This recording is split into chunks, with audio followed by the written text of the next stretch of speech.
Et toi, rechercherais-tu de grandes choses? Ne les recherche pas. Jérémie 45, 5. Nous voyons clairement ce qu'il y avait dans le cœur de Lot. Il désirait la popularité, et lorsqu'il s'enrichit, il devint ambitieux, de bonne réputation pour se faire un nom. Beaucoup de croyants convoitent la popularité, la puissance et l'autorité. Ils désirent aussi devenir des conducteurs dans l'assemblée, non parce ils ont un souci spirituel, mais parce qu'ils désirent un nom. Prenez garde et ne permettez à aucune prospérité mondaine de vous séduire. Ce que Dieu donne à son heure est meilleur que les richesses terrestres. Nous voyons dans Genèse 12:1 que bien qu'Abraham dut consentir à un grand sacrifice en quittant Our de Chaldée, Dieu avait cependant un autre moyen pour le récompenser. Il n'avait pas à aller à Sodome et à Gomorrhe pour obtenir plus de troupeaux et d'argent. Dieu suppléa à ses besoins, à sa façon. Ainsi, en tant que croyants, nous ne devons pas adopter des méthodes ou des moyens mondains pour obtenir davantage d'argent, car Dieu, à sa manière, nous donnera ce dont nous avons besoin. Il nous est dit que Dieu apparut à Abraham après que Lot se fût séparé de lui. Le Seigneur donna à Abraham d'autres instructions, après qu'Abraham eut obéi à Dieu et qu'il se fût séparé de Lot.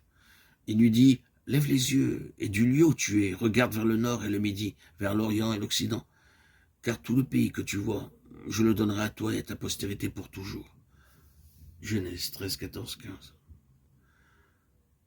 Dieu montrait toujours plus à Abraham quel genre d'héritage il avait pour lui et sa postérité.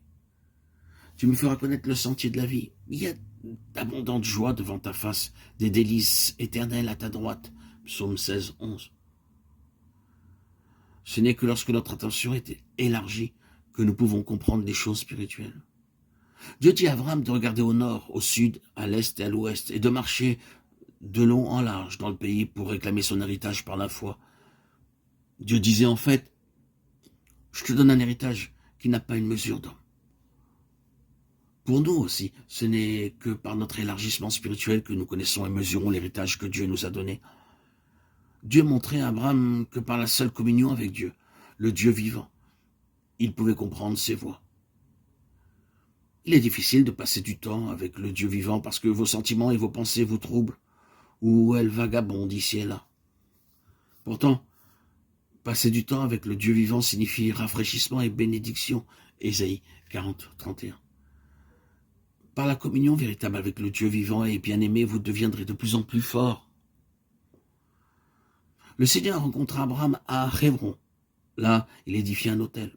Il remercia Dieu pour l'avoir rendu juste. Plus nous adorons Dieu, plus nous jouissons d'une véritable communion.